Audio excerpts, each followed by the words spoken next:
जागतिक महिला दिनानिमित्त सर्व रसिकांना विनम्र अभिवादन करून नाट्य गीत रंग सादर करीत आहे. संगीत रंगभूमीवरील दोन नामवंत स्त्री कलाकारांशी सुसंवाद साधणारा कार्यक्रम रंग स्वर संवाद. रंग स्वर संवाद.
रसिको, आजच्या या कार्यक्रमाची सुरुवात आम्ही मुद्दामच सौभद्र या नाटकाच्या नांदीनी आणि त्यानंतर त्याच नाटकातलं गीत वद जाऊ कुणाला शरण हे सादर करून केली.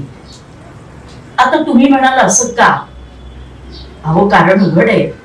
तुम्ही ओळखलंच असेल वद जाऊ कुणाला शरण हे गीत ज्यांनी सादर केलं त्या लोकप्रिय अभिनेत्री, गान अभिनेत्री, बुजुर्ग अभिनेत्री मधुवंती दांडेकर यांना या वर्षीचा शासनाचा, महाराष्ट्र शासनाचा अण्णासाहेब किर्लोस्कर जीवन गौरव पुरस्कार प्राप्त झालाय.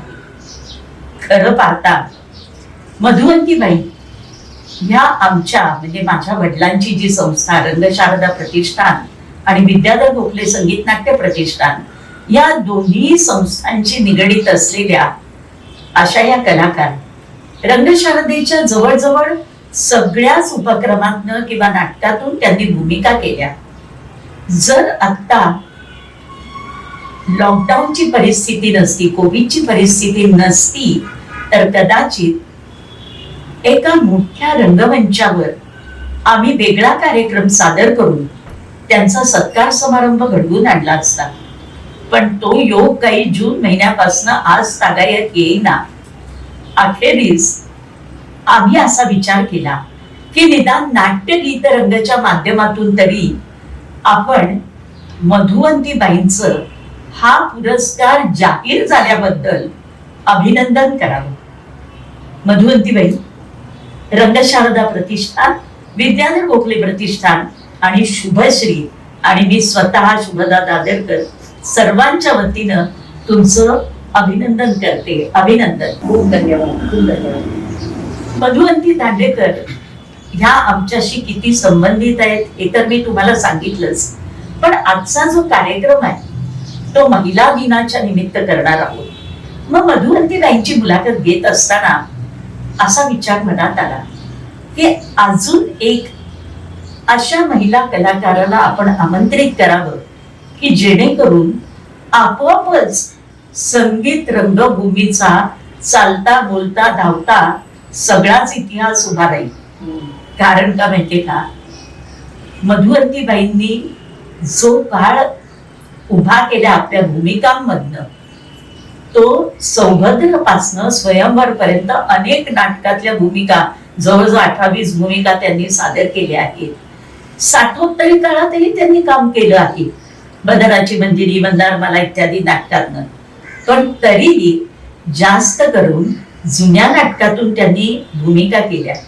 मग त्याचबरोबर जर साठोत्तरी काळातीलच पण अलीकडच्या काळातल्या नाटकातनं ज्यांनी भूमिका केल्या, कट्यारपासनं हे बंदरेशमाचे पासनं अनेक नाटकात, त्या बकुळताई पंडित म्हणजेच अलकनंदा वाडेकर यांना जर आपण आमंत्रित केलं तर आपोआपच आजच्या या गप्पांच्या मैफिलीत सगळ्याच तऱ्हेच्या विचारांची आदान प्रदान होईल.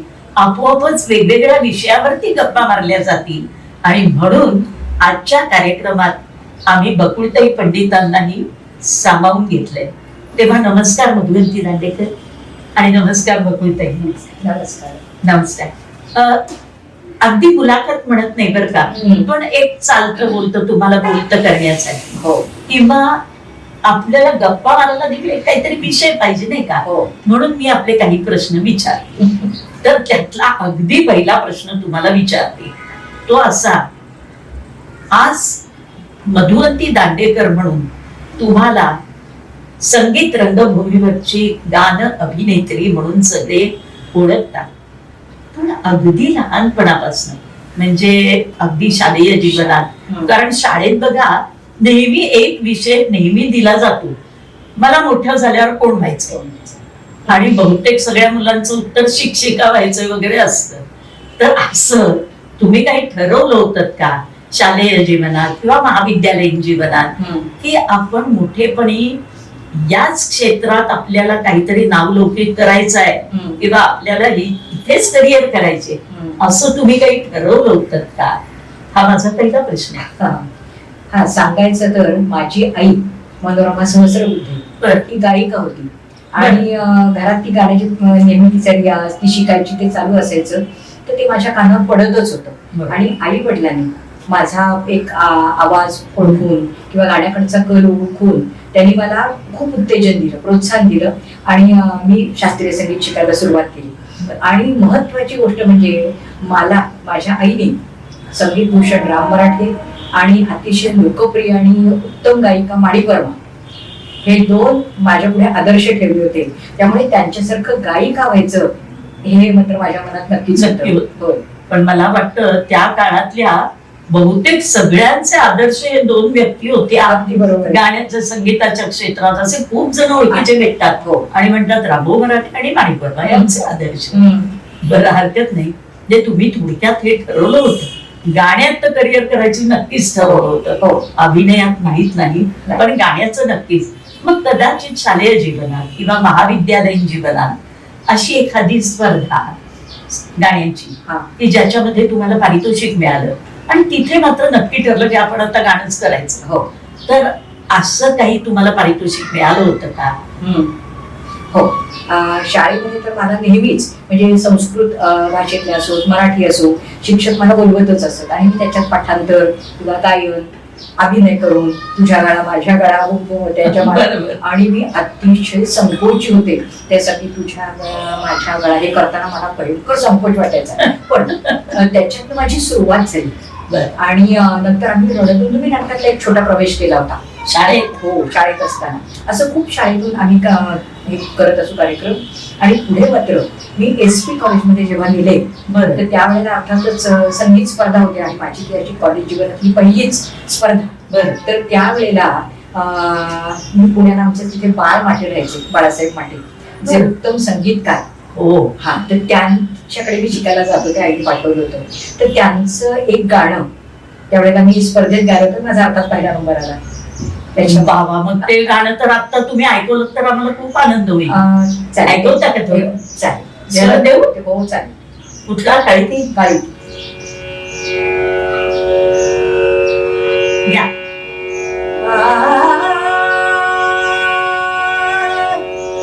नभात चंद्र आसला नाचते वसुंधरा.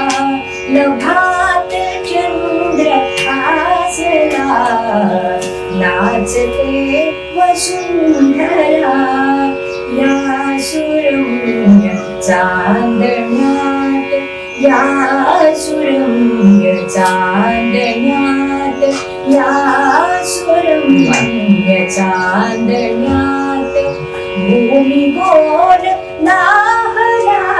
नभात चंद्र आसला नाचते वसुंधरा, नाचते वसुंधरा, नाचते वसुंधरा. वा वा वा. बरं बरं. महाविद्यालयीन जीवनापासूनच जणू काही ठरवूनच गेलं होतं की आपण गाणं संगीत करायचं. क्षेत्रामध्ये काही ना काही कामगिरी करायची आहे. हो. रसिक हो, मधुवंती दांडेकर आणि ऋतुराज आजवरी आला ते गीत म्हणजे जणू काही एक समीकरणच आहे. कोणीही सांगेल मधुवंतीबाईंचं नाव घेतलं ते ऋतुराज गाणं व्हायलाच पाहिजे बरं का, असं म्हटलंच जातं. तेव्हा आपण सगळेच जण या गाण्याचा आस्वाद घेणार आहोत. ऋतुराज आजवनी आला.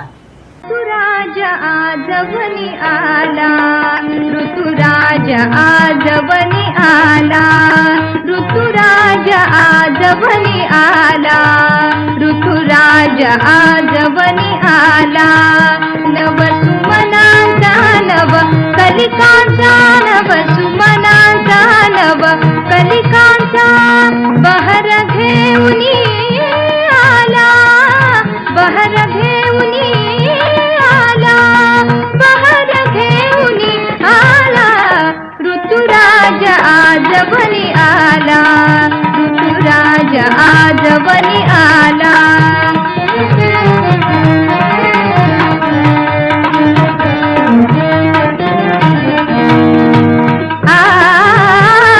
कुंज कुंज अली कुंज कुंजने, कुंज कुंज अली कुंज कुंजने, कुंज कुंज अली कुंज कुंजने. बघ झंकारित झाला, बघ झंकारित झाला. सुरस रागिणी नवकणयाची, सुरस रागिणी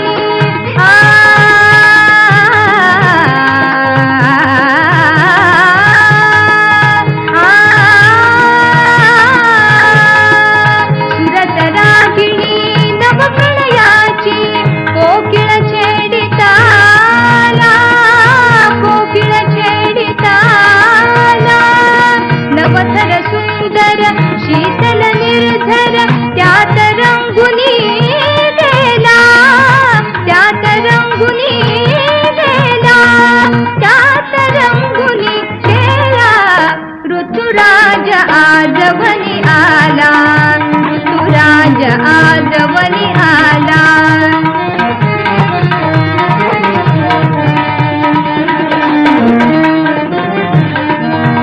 नव सुमनांचा नव कलिकांचा, नव सुमनांचा नव, सुमनांचा नव कलिकांचा.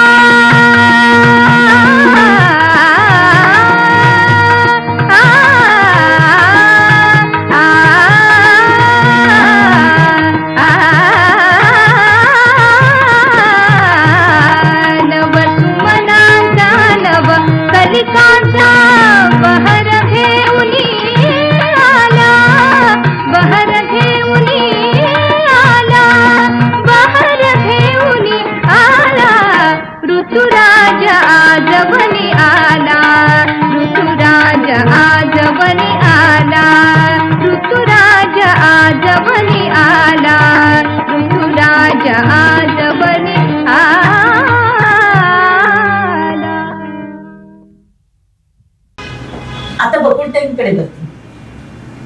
नमस्कार बघूते. जो प्रश्न मधुवंतीताईंना विचारला तोच तुम्हाला, कारण तुमचा बायोडेटा वाचत असताना तुम्ही मॅट्रिकच्या परीक्षेत मेरिट लिस्ट मध्ये आला होतात असं वाचलं. मग असं असताना कदाचित तुमच्या मनात तेव्हा असं नाही का आलं की आपण म्हणजे अकॅडमिक शिक्षण ज्याला म्हणतो ते अधिक काहीतरी ऍडव्हान्स शिक्षण घेऊन वेगळं कुठलं क्षेत्र निवडावं, का तुम्ही गाण्यात यायचं हे आधीच ठरवलं होतं?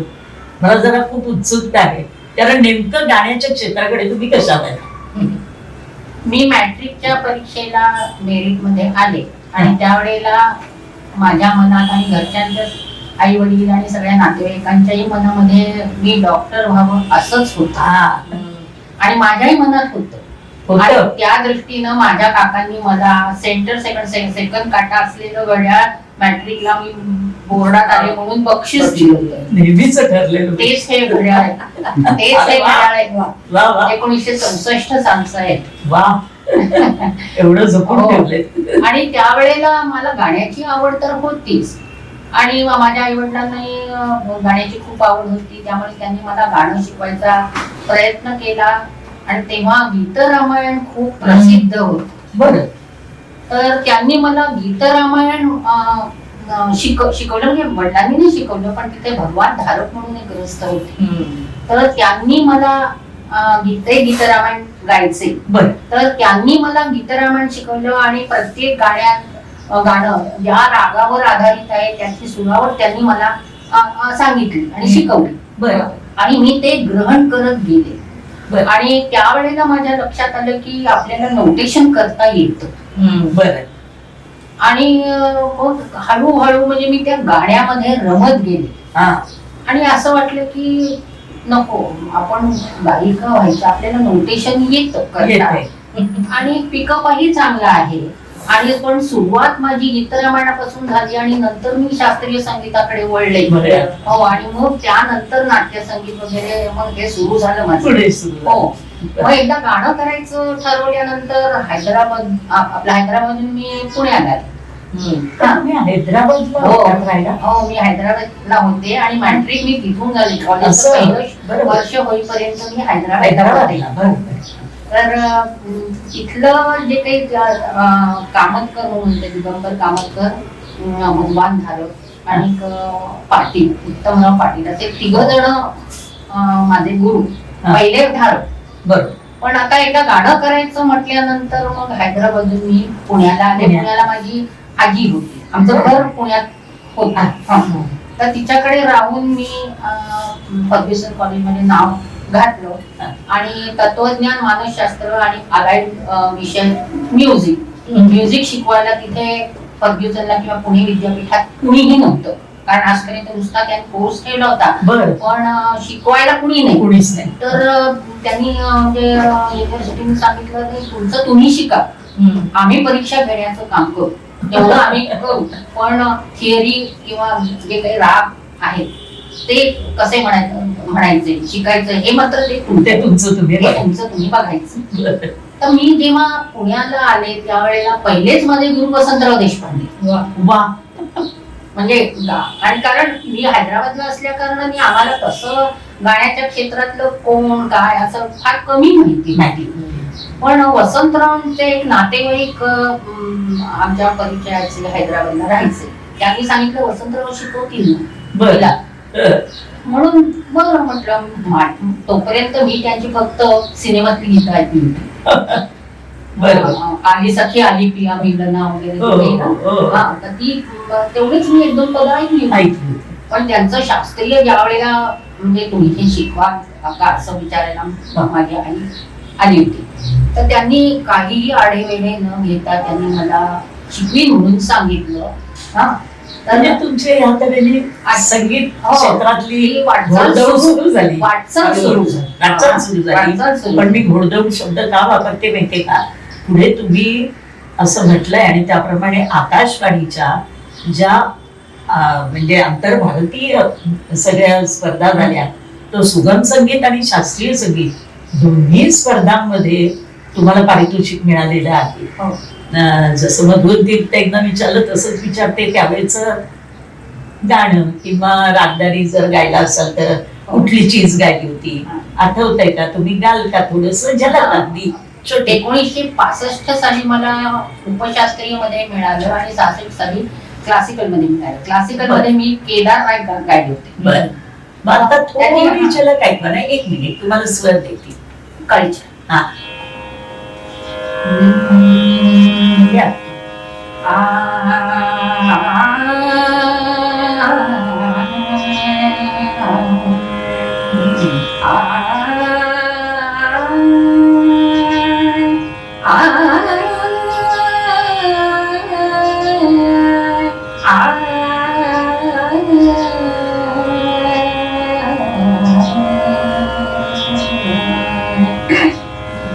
कंगनवा मोरा हरतैया मोरा, कंगनवा मोरा हरतैया मोरा, कंगनवा मोरा हरतैया मोरा, मीने काळी राखी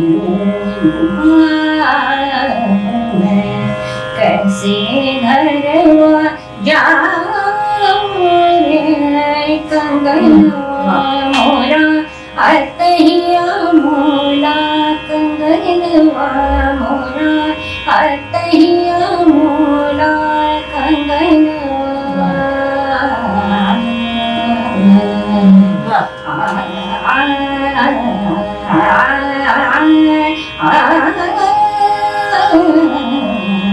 कंगनवा मोरा, कंगनवा मोरा, कंगनवा मोरा हरतैया मोरा.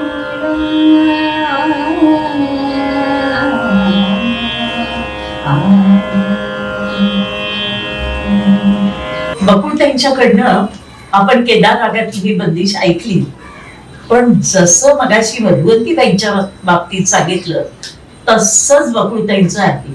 बकुळ पंडित आणि उगवला चंद्र फुलवेचा हे विसरताच येत नाही. हे समीकरण अगदी कितीतरी निवेदनाच्या वेळेला मी अनुभव घेतलाय. चंद्राविषयी जरी काही बोलायला लागलं ना तरी लोकांना आधीच कळतं की आता उगवलं चंद्र फुलवेचं गाणं येणार आहे आणि आधीपासूनच रिस्पॉन्स यायला सुरुवात होते आणि नुसतं गाणं अनाऊन्स केलं की टाळ्या येतात. तर हे गाणं जर या कार्यक्रमात आम्ही आपणा रसिकांना ऐकवलं नाही तर आमची ती घोड चूक ठरेल बरं का. त्यामुळे आता आपण ऐकूया उगवला चंद्र पुनवेचा. उगवला चंद्र पुनवेचा, उगवला चंद्र पुनवेचा, उगवला चंद्र पुनवेचा, मम हृदयी दरिया उसळला प्रीतीचा, उगवला चंद्र पुनवेचा, उगवला उगवला चंद्र पुनवेचा.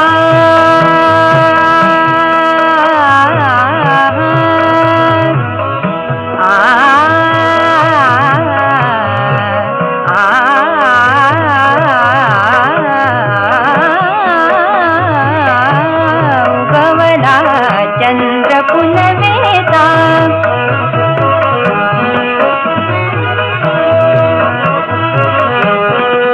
दाही दिशा कशा फुलल्या, दाही दिशा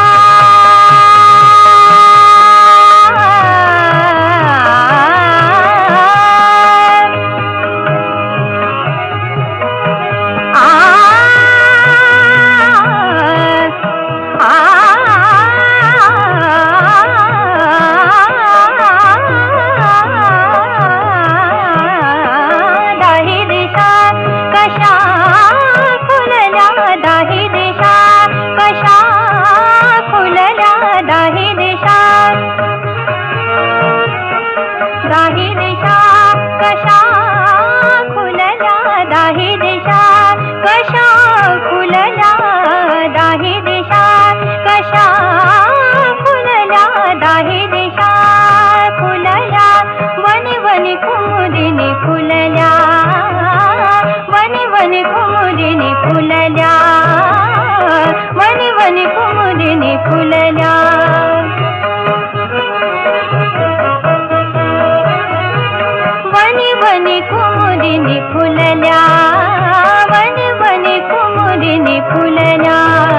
नववधू अधिरमणी जाहल्या नववधू अधिरमणी जाहल्या प्रणय रसहा चहूकडे वितळला स्वर्गिता उगवला चंद्र पुनवेचा उगवला चंद्र पुनवेचा उगवला उगवला चंद्र पुनवेचा उगवला चंद्र पुनवेचा उगवला चंद्र पुनवेचा मम हृदयी दरिया उतळला प्रीतीचा उगवला चंद्र पुनवेचा उगवला चंद्र पुनवेचा.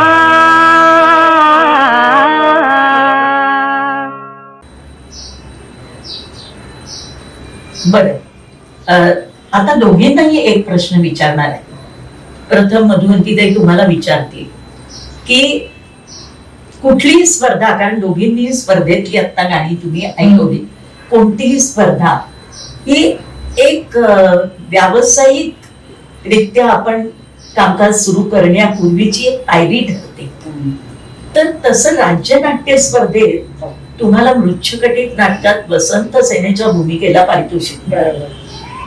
मग तिथूनच तुमचा व्यावसायिक संगीत रंगभूमीकडे प्रवास सुरू झाला का नेमका असा काय प्रसंग घडला किंवा अशी कोणती संधी मिळाली आणि तुमचं व्यावसायिक विचार अशी तुम्ही नाटकात खूप काही कामं केली आहे, पण ज्याला आपण म्हणतो की भरपूर प्रयोग झाले, तिकीट विक्री लावून प्रयोग झाले, असं पहिलं व्यावसायिक संगीत नाटक कोणतं आणि ती संधी नेमकी कोणामुळे किंवा कुठल्या प्रसंगामुळे मिळाली, जसं असेल तसं.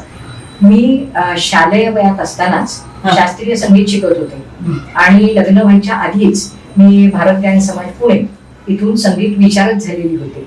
त्यामुळे मी शास्त्रीय संगीतच गात होते तेव्हा, म्हणजे अर्थातच नाटकाशी काही संबंध नव्हता. परंतु म्हणजे आई जी माझी गात असे शास्त्रीय संगीत, अभंग, नाट्यपद, ती मीही ऐकून ऐकून गात असे. पण माझं लग्न झाल्यानंतर संगीत नाटक हा विषय माझ्यासाठी तेव्हापासून सुरू झाला. म्हणजे माझे पती मोहन दांडेकर जबरदस्त आवड त्यांना संगीत नाटकांची आणि त्यामुळे अर्थातच म्हणजे मला फार नवीन क्षेत्र होतं आणि काम कसं करायचं किंवा काय ऐकून माहित नाही. मी पुण्याची, मुंबई नवीन, हे सगळेच म्हणजे नवीन नवीन असले आणि असं दडपण होतं मला. पण कोकणात माझं जे गाव आहे दापोली तालुक्यात अंजण, तर तिथे दुर्गादेवीच्या उत्सवात अनेक वर्षांपासून संगीत नाटक करायची प्रथा होती आणि त्यामुळे आता काय लग्न झाल्यानंतर मी आपली गावचीच आहे, घरची सुने दांडेकरांकडची म्हटल्यानंतर त्या वर्षी दुर्गादेवीच्या उत्सवात संशय कल्लोळ हे नाटक केलं आणि मग अर्थातच आम्ही दोघं नायिकाच्या भूमिका करायचो. तर अश्विन शेट आणि रेवती या दोन्ही भूमिका केल्या आम्ही दोघांनी. तिथून म्हणजे मी काम करायला सुरुवात केली आणि व्यावसायिक नाटक म्हटलं तर माझं पहिलं नाटक म्हणजे अर्थातच अण्णांचं म्हणजे विद्याधर भोसलेंचं मदनाची मंजिरी हे माझं पहिलं व्यावसायिक नाटक. आणि त्याच्यातून आम्ही बरीच माणसं नवीन नवीन होतो, पण एक करताना फार हुरूप वाटायचा. खरं तर त्यावेळेला अडचणी होत्या, माझा मुलगा लहान होता, त्यालाही सांभाळायचं. अण्णा मला म्हणायचे, मधुवंती तुला 2 मुलं सांभाळायचे. म्हणजे एक बरं विषय निघाला म्हणून विचारते. अण्णा म्हणायचे मधुवंती, पण मधुवंती हे नाव पण अण्णांनीच दिलं ना तुम्हाला? नाही, वेगळं कोणी? नाही सांगते. मुळात माझं नाव माहेरचं मंगला, त्या मंगला नावानेच सगळे मला ओळखायचे. पण त्यावेळेला लग्नात नाव बदलायचं मुलीचं, ही जी प्रथा होती. तर अर्थातच मी ह्यांनी सांगितलं की नाव बदलायचं असेल तर एकच मला नाव हे म्हणजे तुला तुझ्यासाठी मला पसंत आहे, ते तुला आवडलं तर ते नाव ठेवू, नाही तर मंगला नाव छान आहे. मग ते मधुवंती नाव त्यावेळेला तर लग्नात ठेवलेलं आहे त्यावेळेला म्हणजे. आणि मग पुढे मी हे व्यावसायिक नाटक होण्यापूर्वी सहकारी मनोरंजन मंडळाच्या काय तुमचं भावबंधन किंवा कृष्णार्जुन युद्ध, सुवर्ण तुला अशा नाटकातून कामं केलेली गेली. पण छानपैकी मगाशी जसं तुम्ही विचारलं की एकदम छान बुकिंग, लोकांचा रिस्पॉन्स आणि तो जो मला एक छान आनंददायी उत्साहवर्धक होता. आणि मुंबईत नाटक करायचं म्हणजे खूप छान अप्रूप वाटायचं, परवडी होती. आणि मग मगाशी जो आपण उल्लेख केला ते HNB तर्फे जी ऋतुराजा आजोबांनी याला ही रेकॉर्ड निघाली तेव्हापासून मधुवंती दांडेकरला लोक जास्ती ओळखायला लागले, अशी स्थिती त्यावेळेला झाली. आणि मग पुढे एक एक नाटकात काम करायला लागले. बरं, सहज विचारते की म्हणजे माझ्या माहितीसाठी विचारते खरं म्हणजे की ऋतुराजा आजोबांनी आला ह्या गीताची तुमची ध्वनिमुद्रिका निघाली, पण हे गाणं तुम्हाला संगीतकार प्रभाकर भालेकर यांनी शिकवलं हो का अन्य कोणाकडनं शिकायला मिळालं? नाही, माझं फार भाग्य मोठं, त्यामुळे ते परळला राहायचे ना, हो. तर तिथे अण्णांनी वगैरे सांगून मी तिथे घरी त्यांच्याकडे गेलेले होते आणि त्यांनी मला ते गाणं शिकवलं. आणखी एक दुसरी वेगळी वेगळी शिकवली की जी गाणी आज नाटकात घेतली जात नाही, परंतु ऋतुराजा आजोबांनी याला पुढचं ते हिंडोल आणि कलावतीमधलं जे आहे ते म्हणा, ये मौसम है रंगीन, तर ही गाणी स्वतः मला प्रभाकर भालेकरांनी शिकायला मिळाली. कारण जुन्या नाटकात काम करताना जरा, कारण तुम्ही काम करण्यापूर्वी या नाटकाचे प्रयोग होत होते म्हणून केवळ हा प्रश्न विचारला. बरं, तर ही म्हणजे व्यावसायिक नाटकातली संधी आठवण सांगते की आपण संगीत नाटक म्हणजे गातो, तर ह्या चाली प्रभाकर भालेकरांच्या इतक्या गायनाला अनुकूल आहेत की एक एक ओळीला, अर्ध्या ओळीला, म्हणजे आज ताब्यात मी गायला बसली तरी त्याच्यातून नवीन काहीतरी सुचत जातं, नवीन हरकती, आणि ते गाणं रंगवता येतं. आणि मग तसा फीडबॅकही मिळतो की अहो ते गाणं हे मुद्दा ऐकायला येतो. ते ही त्यांच्या संगीताचं वैशिष्ट्य मला फार आवडलं. अगदी जुन्या संगीत नाटकामध्ये जेव्हा संगीत दिलं जातं तेव्हा बऱ्याच वेळेला ते संगीत आधी दिलेलं असतं आणि नंतर ती गाणी शिकवली जातात. तर ही गाणी शिकवताना संगीतकार आता प्रभाकर भालेकरांनी तुम्हाला शिकवलं, पण आता मानापमान असेल किंवा जुनी तुमची सौभद्र असेल, स्वयंवर असेल, अशी कितीतरी नाटकं आहेत की ज्यांनी पुष्कळ जणांनी त्याच्यामध्ये भूमिका केल्या. ह्या सगळ्या भूमिका करताना आता नेमकं तुमचे गुरु कोण, हा मला प्रश्न विचारायचा आहे. कशासाठी की रागदारी संगीत तर प्रत्येक जण कोणाने कोणाकडे शिकतच असतं, त्या गुरूंचीही नावं सांगा. पण विशेषतः नाट्य संगीत ज्यांच्याकडे तुम्ही शिकलात तर ते गुरु कोण आणि त्यांच्याकडनं नेमकी काय दृष्टी तुम्हाला मिळाली किंवा नेमकेपणाने नाट्य संगीत कशा तऱ्हेने गायलं पाहिजे याचं मार्गदर्शन मिळालं. हे एवढ्यासाठी विचारते की आमच्या म्हणजे आमच्या नाही, कारण तुम्ही पण आमच्याच विद्याधर गोखले प्रतिष्ठानच्या पुणे केंद्राच्या प्रमुख शिक्षिका आहात. तर आमच्या सगळ्या डिप्लोमाच्या स्टुडंटना ह्या प्रश्नांच्या उत्तरांनी खूप काही शिकता येण्यासारखं आहे. तर म्हणून नेमकं कसं मार्गदर्शन मिळालं हे तुमच्याकडनं जाणून घेऊया. शास्त्रीय संगीत मी जे शिकले म्हटलं तर ते माझं विशारद झाल्यानंतर मी जी मुंबईला आले, ठाण्याला राहत होते, तर त्यावेळेला किराणा घराण्याचे फिरोज दत्तूरजींचे शिष्य जे पंडित A.K. अभ्यंकर, त्यांच्याकडे शास्त्रीय संगीताची मला चांगली तालीम मिळाली. त्याच्यानंतर आपले यशवंत जोशी त्यांच्याकडून एक वेगळी दृष्टी मिळाली, म्हणजे शास्त्रीय संगीताच्या बाबतीत पण आणखी. मधल्या काळामध्ये स्वरराज छोटा गंधर्व ह्यांच्याकडून शास्त्रीय संगीतांचा त्याचा गाढा अभ्यास होता, त्यामुळे त्यांनी ते राग पण आणि उपशास्त्रीय संगीत म्हणजे शास्त्रीय आणि उपशास्त्रीय संगीत आणि अभंग संगीत पण त्यांनी मला शिकवलं. आता नाट्य संगीताच्या बाबतीतला हा जर तुम्ही विषय म्हटला तर मला त्यांनी गाणी शिकवायला एक सुरुवात केली. म्हणजे देता किती घेशील तो करा नाही अशी त्यांच्या बाबतीत अवस्था झाली. तर एक मात्र त्यांनी गोष्ट आवर्जून सांगितली की शास्त्रीय संगीत तर शिकायला पाहिजेच, ही तयारी उत्तम पाहिजेच, कारण नाट्य संगीत यायचं तर तुमचं सर्वच हे बेसिक परफेक्ट पाहिजे, तयार पाहिजे. आणि दुसरं जी मानापान वगैरे आपण नावं घेतली तर किंवा त्याच्या इतर नाटकातली गाणी तर त्याच्यामध्ये ठुमरी, दादरे, कजरी अशा अनेक प्रकारावरून चाली आहे. तर ते संगीत तुला आलं पाहिजे, ते म्हणजे बघा मी हा नेहमी मुद्दा सांगत असते की एक आहे शास्त्रीय संगीत, एक आहे उपशास्त्रीय संगीत आणि एक आहे सुगम संगीत. पण नाट्य संगीत कुठल्या प्रकारात बसतं तर ते मधल्या प्रकारात बसतं, म्हणजे उपशास्त्रीय संगीत. म्हणजे इकडे सुराला महत्व आहे, इकडे शब्दाला जास्ती महत्व आहे, पण नाट्यपदामध्ये शास्त्रीय संगीताच्या बरोबर तयारी ती पाहिजे, तसंच शब्दांना महत्व आहे आणि सुरालाही तितकंच महत्व आहे. तर ह्या गोष्टी सर्वप्रथम ध्यानात घेणं खूप आवश्यक आहे असं मला वाटतं. आणि म्हणून त्यांनी ते गाणं रंगवत कसं घ्यायचं हे खूप महत्वाचं सांगितलं, की ह्याच्यानंतर बाबा पुढची मांडणी कशी असली पाहिजे, आणि ती सुद्धा एक महत्वाची गोष्ट म्हणजे उपज अंगाने आलं पाहिजे. हा एक महत्वाचा भाग आहे. आणि त्यामुळे अर्थातच आपण समजू शकतो की त्याच्यासाठी आपलं शिकलं किती असलं पाहिजे आणि त्याच्यावर स्वतःचा विचार किती केला पाहिजे. आणि म्हणून ज्या वेळेला मी म्हणजे दादानी छोटा गंधर्वांनी मला स्वयंवर मधली सुद्धा गाणी शिकवली, त्यावेळेला गंधर्व ठिका मी हा नवीन शिकले होते.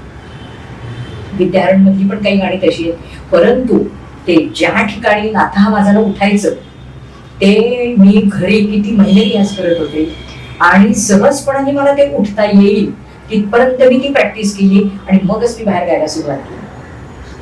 आणि दुसरं एक मी अण्णांचा उल्लेख करीन. अण्णा म्हणजे अण्णा पेंढारकर, भालचंद्र पेंढारकर. तर ज्या वेळेला काही त्यांच्याकडे काम करायचा योग आला तर त्यावेळेला त्यांनी मला पदवी शिकवली. तर खरोखर आदर्श नाट्यसंगीत कसं गावं, कसं मांडावं आणि रंगवावं कसं, हे अण्णांनी फार सुंदर रीतीने उगीच का कांता, मी नवबाला जोगिड बदले, भान हरी हा मोही दयाला मला, आणि दुसरी पण म्हणजे गर्भनिर्माणसाठी. परंतु ही त्यांच्याकडून एक दृष्टी मिळाली, तर ते उत्स्फूर्तपणे गाता आलं पाहिजे. आणि म्हणून साहजिकच त्याचे रियाज खूप पाहिजे. सगळ्यात एक महत्वाची गोष्ट मी असं सांगेन की जे नाट्यसंगीत गातात त्यानं ती दृष्टी बरोबर आहे. नाहीतर कसं आहे, मला भिंपाला राग येतो, स्वप्न तारक म्हटलं तर सगळा भिंपाला इकडे गायला असं नाही, अंगणी पारी जातं, बिहाग येतो तो सगळ्यांनी ह्याच्यात गायला असं नाही. म्हणून तुम्ही जो प्रश्न विचारला की शास्त्रीय संगीत यायला पाहिजे, पण शास्त्रीय संगीतापासून नाट्यपद कसं वेगळं आहे त्याची गायनाचा बाज तो समजून घेतला पाहिजे. तो छोटा गंधर्वांच्याकडनं जास्ती शिकायला मिळालं. बरं, आपल्या सगळ्या रसिक प्रेक्षकांसाठी, विशेषतः आमच्या सगळ्या विद्यार्थी वर्गासाठी, कारण त्यांना फार आश्चर्य वाटतं की जेव्हा नाट्यसंगीत ते शिकायला येतात, नाट्यसंगीत ठीक आहे बसून गाणं, पण उभं राहून गायचं, त्यातून मेकअप, कॉस्ट्युम आणि सगळं सांभाळून गायचं आणि वाक्य म्हणून गायचं, सूर कसा घ्यायचा त्याचं त्यांना खूपच आश्चर्य वाटत असतं. आणि म्हणून एक छोटीशी व्हिडिओ क्लिप जी तुमची आहे मानापमान नाटकातली, नयने लाजवीत, हे पद आपण आपल्या सगळ्या रसिक श्रोत्यांना ऐकूया. त्यानिमित्ताने बाकीचेही अनुभव घेतील सर्वजण.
आता जो मधुवंतीताईंना प्रश्न विचारला तोच बकुळताई तुम्हालाही विचारते की तुमचं व्यावसायिक रंगभूमीवरचं पहिलं नाटक कोणतं आणि ती संधी तुम्हाला एखाद्या व्यक्तीमुळे मिळाली, एखाद्या प्रसंगामुळे मिळाली, ती कशी मिळाली संधी? मी पुण्याला आले, वसंतराव देशपांडेंच्याकडे शिकायला लागले आणि कॉलेजमध्ये मी वेगवेगळ्या म्हणजे स्पर्धात्मक वगैरे मी भाग घेत असे, संस्थांमधनं सुद्धा मी गात असे, भाग घेत असे. त्यामुळे तसं मी गाते हे कॉलेज पासूनच सगळ्यांना माहिती आहे. आणि वसंतराव म्हणजे मी शिकायला लागले ते वसंतराव कट्यारमध्ये काम करत नव्हते, त्याच्या आधीपासून मी वसंतरावांच्याकडे शिकते. हा तर आणि नंतर साधारणपणे 2-1 वर्ष मला त्यांच्याकडे तालीम घेता आली. कट्यारच्या आधी त्यांनी आणि नंतर मग माझे काम मी विजय निकरांच्याकडे गेले आणि असं वेगवेगळ्या गुरूंच्याकडे मी जेव्हा शिकले, हिराबाई बडोदेकर आणि नंतर जितेंद्र अभिषेक हे नाटकात काम करायला लागल्यानंतरचे गुरु आहे. तर जसं मी गात असे कॉलेजच्या दिवसांपासून आणि हे मी गीतगोपालमध्येही गायले, म्हणजे सी रामचंद्रांच्या गीतगोपालमध्ये मी गायलेली आहे कट्यारमध्ये. हे साधारणपणे 68-69 साल होतं आणि माझं नाव आपलं होतं, म्हणजे सगळ्यांना माहिती होतं की गाते वसंतरावांच्याकडेही शिकते. मग एक दिवस पणशीकरांनी विचारलं की उमाचं काम करशील. आता ते माझ्यापर्यंत कसं आलं, कदाचित वसंतरावांमुळे आलं असेल, कसं आलं मला माहिती नाही, मी कुणाला विचारलं नाही. पण पणशीकरांनी मला विचारलं आणि पणशीकर आणि वसंतराव दोघं जण आमच्या घरी आलेले होते. आणि नाटक हे क्षेत्र मला खूप म्हणजे परकच होतं, कारण नाटकात काम करायचं म्हणून मी पुण्याला आलेच नव्हते. तोच प्रश्न मी विचारणार होते की तुम्ही म्हणजे तो एक नाटकात काम केलं होतं का? अनपेक्षित टर्न आपण ज्यांना म्हणतो ना, तसा होता तो की अगं. आणि माझा गळा असा होता की शास्त्रीयही मी गात होतेच आणि नाट्य संगीत सुगम याला सुद्धा माझा गळा तसा असा आहे, म्हणजे बऱ्यापैकी होता. तर नाट्यसंगीतात सुद्धा म्हणजे मला मग ती गती होती. कारण वसंतरावांच्याकडे शिकले, नंतर आणखी कोणाकोणाकडे शिकले होते मी, हैदराबादलाही शिकले होते, नाट्यसंगीत शिकले होते. हा तर मग करशील का हा प्रश्न थोडा अनपेक्षित होता. आता कसं काय हे मला नाटकातलं न पण माहिती नाही, मी कधी शिकले नाही, मी कधी कामं केली नाही. आणि एकदम कट्यारमध्येच मी पहिल्यांदा 31 जानेवारी 1970 हे माझं पहिल्यांदा कट्यारमध्ये मी उभी राहिले उमाचं काम. आणि ते सुद्धा 2-3 दिवसांमध्ये दार्वेकरांनी माझ्याकडून ती भूमिका बसवून घेतली. त्याच्यासाठी मी मुंबईला आले. मग कसं बोलायचं काय नाही, आणि म्हणजे नाटकाच्या दृष्टीने त्यांनी मला तालीम दिली. मी उभी राहिले, गायले आणि ठीक आहे, म्हणजे माझी गाणी काही अशी पडली असं मला वाटलं नाही. ठीक आहे, आपण गाऊ शकतोय. पण दडपण इतकं होतं की बापरे, आपण तुम्ही म्हणाल तसं की रंग लावून आणि सगळे संवाद म्हणून आपण हे करायचं, हे मात्र माझं नवीन होतं. पण ते मात्र मी हळूहळू रुळले. मला ते फारसं अवघड गेलं नाही. आणि अशा तऱ्हेनं म्हणजे माझं नाट्य संगीत म्हणजे कट्यार काळजात घुसली. हा नाटकातलं काम हा तुमचा टर्निंग पॉइंट झाला. हा टर्निंग पॉइंट झाला. आणि त्यानंतर मला माणिकरण 1971 साली.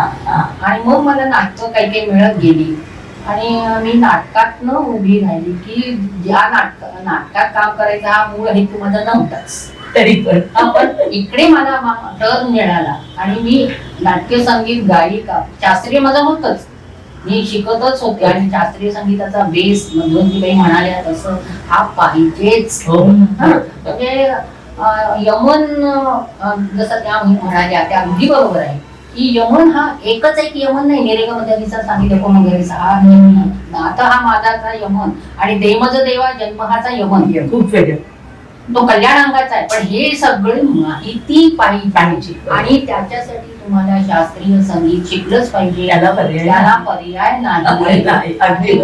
तर त्या बंदिशीच्या अनुषंगाने म्हणजे जशी चाल आहे त्या अनुषंगाने तुम्ही तो राग किंवा ते पद सादर केलं पाहिजे.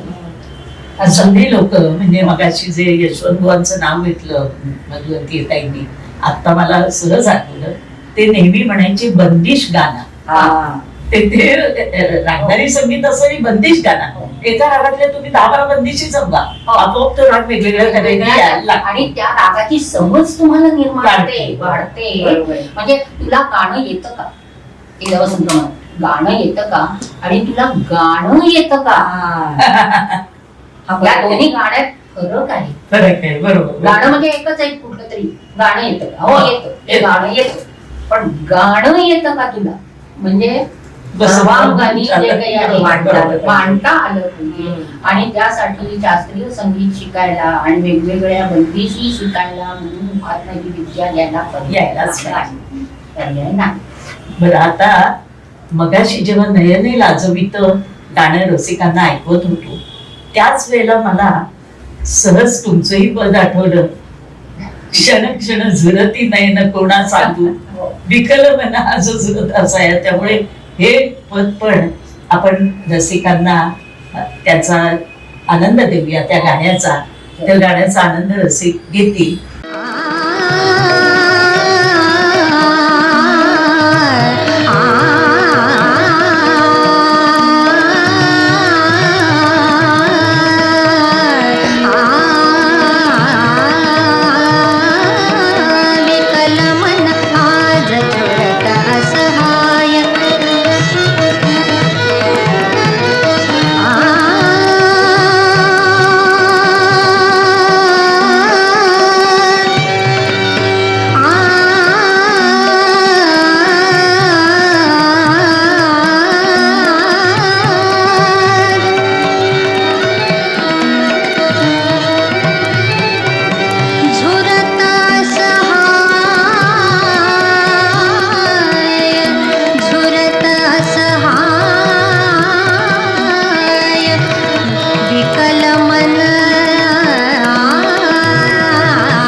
हे पद ऐकल्यानंतर मला तुम्हाला असं विचारावं असं वाटतं, जे मधुवंतीताईंनी छोटा गंधर्व आणि अण्णा पेंढारकरांचं जसं वैशिष्ट्य सांगितलं, तसं जे मी म्हटलं सुरुवातीला या मुलाखतीच्या, की या दोघी गाणं अभिनेत्रींच्या रूपाने संगीत रंगभूमीचा बराच मोठा कालखंड, छोटा गंधर्व अण्णा पेंढारकरांचा काळ वेगळा आहे आणि त्यानंतर जितेंद्र अभिषेकी यांचा सगळा काळच वेगळा आणि अभिषेकी युग निर्माण केलं त्यांनी त्यांच्या संगीत दिग्दर्शक.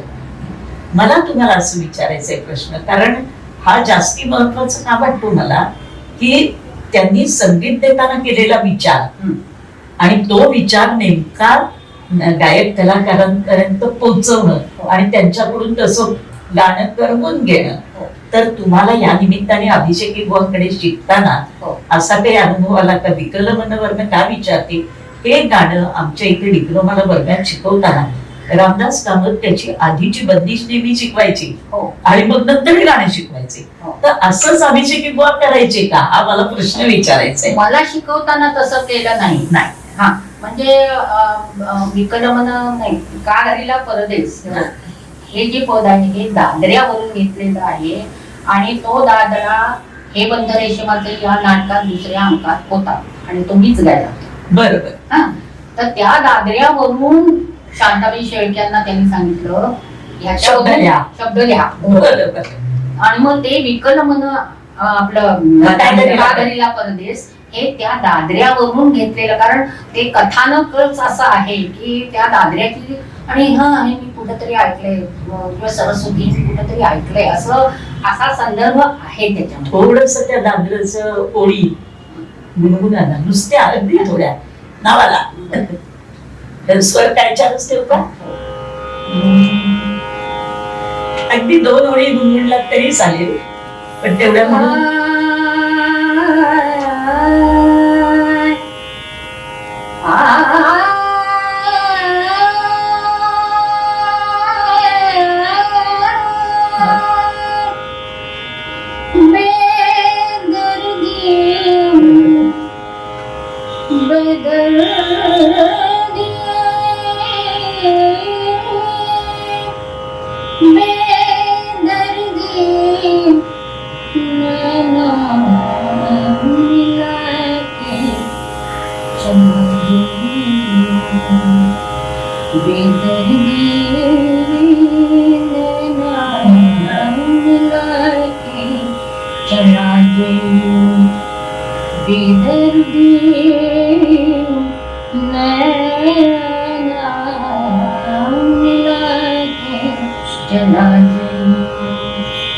रत सावन भये मोरे सातन, रत सावन भये मोरे सातन, तर पत्नी सदिन तुम्हें कारण, तर पत्नी सदिन तुम्हें कारण, मैं तो डाली जोगन के भेष हरा, मैं तो डाली जोगन के भेष बेदर्दी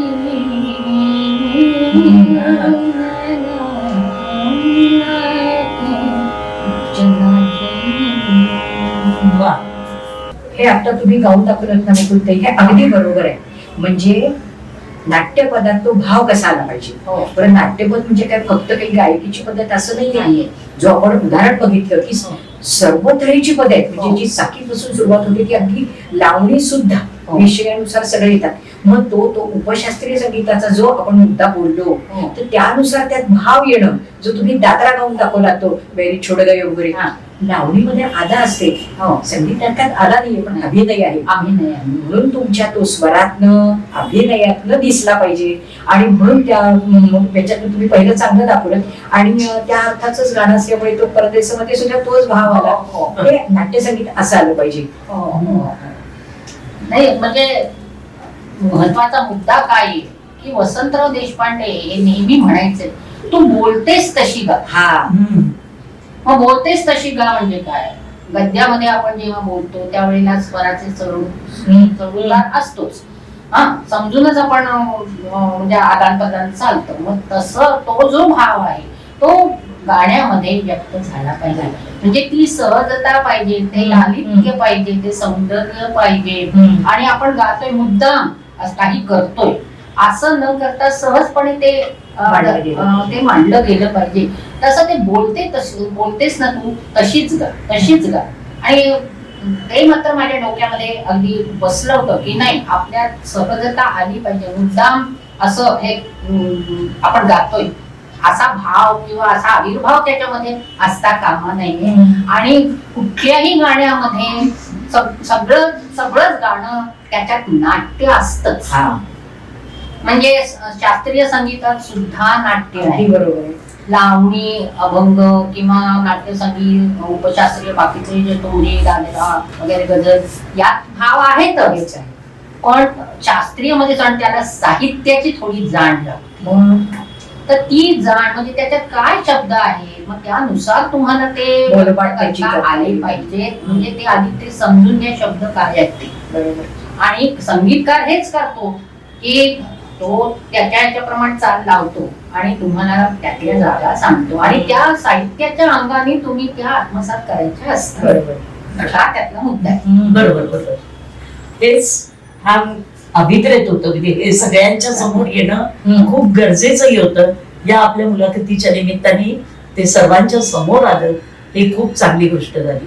मधुवंती, तुम्हाला विचारते की तुम्ही केलेल्या भूमिका वाचत असताना सुद्धा अरे बापरे, नाटकांची नावं सौभद्र, संशय कल्लोळ, मृच्छकटी, मानापमान, कृष्णार्जुन युद्ध, स्वयंवर, अरे किती नावं घ्यायची. म्हणजे बापरे बापरे बापरे, ही एवढी भली मोठी लिस्ट आहे.